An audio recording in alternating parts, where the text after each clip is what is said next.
Hi friends, welcome to Plans to Fashion and happy to see you all. And இன்னைக்கு எதை பற்றி பேச வந்திருக்கேன் அப்படின்னாக்கா மைண்ட்ஃபுல்னஸ். கேள்விப்பட்டிருக்கீங்களா? மைண்ட்ஃபுல்னஸ்னால் என்ன அப்படின்னு?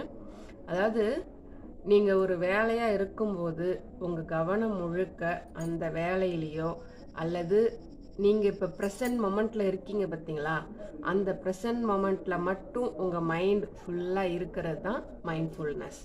ஸோ அப்படி இருக்கிறதுனால என்ன ஆகும் அப்படின்னாக்க, பாஸ்ட்டை பற்றின கவலை இருக்காது, ஃப்யூச்சரை பற்றின பயமும் இருக்காது. ஸோ மைண்ட்ஃபுல்னஸ் அப்படின்ற விஷயம் வந்து நிறைய ஏரியாவில் ட்ரை பண்ண சொல்லுவாங்க. ஈவன் சைக்காட்டிஸ்ட் கொண்டு மைண்ட்ஃபுல்னஸை ட்ரை பண்ணுங்க அப்படின்னு சொல்லுவாங்க. அதில் பார்த்தீங்க அப்படின்னாக்க மைண்ட்ஃபுல்னஸ் அப்படின்றது வந்து மென்டல் ஹெல்த்துக்கு ரொம்பவும் நல்லது.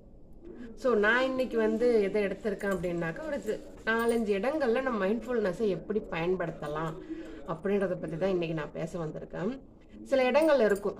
என்ன இடங்கள்னால் லைஃப்பில் வந்து நம்ம மீட் பண்ணக்கூடிய ஒரு எனக்கு தெரிஞ்சது ஒரு சில இடங்கள். அந்த இடங்களில் நாம் என்ன பண்ணணும், என்ன பண்ணனா அந்த சுச்சுவேஷன் நம்ம பெட்டராக வச்சுக்கலாம் அப்படின்றத பற்றி தான் இன்றைக்கி உங்கள்கிட்ட நான் பேசலாம் அப்படின்ட்டு வந்திருக்கிறேன். ஸோ ஃபஸ்ட்டு எடுத்துக்கிட்டிங்க அப்படின்னாக்கா, when you are எப்படி சொல்கிறது, when you are alone, mind your thoughts. அதாவது நீங்கள் எப்பப்பெல்லாம் தனியாக இருக்கீங்களோ அப்போது போனதை பற்றியோ வரப்போகிறத பற்றியோ சிந்திக்காமல் இப்போ உங்கள் மனசில் என்னென்ன ஓடிட்டுருக்குது, அது தேவையா உங்களுக்கு? ஏன்னா நம்மளுடைய தாட்ஸ் தான் நம்மளை வந்து ஷேப் பண்ணுது, நம்ம பிஹேவியரை ஷேப் பண்ணுது, நம்ம ஆட்டிடியூவை ஒரு ஸ்ட்ரக்சர் கொடுக்குது. ஸோ நம்ம தாட்ஸை அப்போ நம்ம கவனிக்கணும், எப்போல்லாம் நம்ம தனியாக இருக்கிறப்பெல்லாம். சரி, ஓகேவா? சரி, ஃப்ரெண்ட்ஸ் கூட இருக்கீங்க, இல்லை ஒரு உங்கள் ஃபேமிலி மெம்பர்ஸ் கூட இருக்கீங்க, இல்லை சம் கொலீக்ஸ் கூட இருக்கீங்க. அப்போது நீங்கள் மைண்ட் யுவர் டங். அப்படின்னா என்ன அப்படின்னாக்க, வார்த்தைகள் வந்து குணப்படுத்தவும் செய்யும், காயப்படுத்தவும் செய்யும்.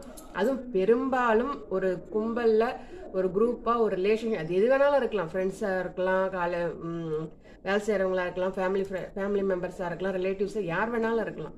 இந்த குரூப்பில் நீங்கள் இருக்கும்போது கண்டிப்பாக உங்கள் வார்த்தைகளை நீங்கள் கவனிக்கணும். ஓகேங்களா? Okay. when you are angry, watch your temper. So angry அப்படின்றது என்ன அப்படின்னாக்க, மற்றவங்க பண்ணுற தப்புக்கு நமக்கு நாமே கொடுத்துக்கிற தண்டனை தான் அது. கோவத்தில் நம்ம என்ன வேணாலும் பண்ணுவோம். நீ பண்ணலன்னு என்ன கேட்காதீங்க, கண்டிப்பாக நானும் பண்ணியிருக்கிறேன். கோவத்தில் என்ன பண்ணுறோன்னே தெரியாமல் இது இப்படி நடந்துருச்சு அந்த டெம்பரில் வார்த்தைகளை விட்டுருவோம்.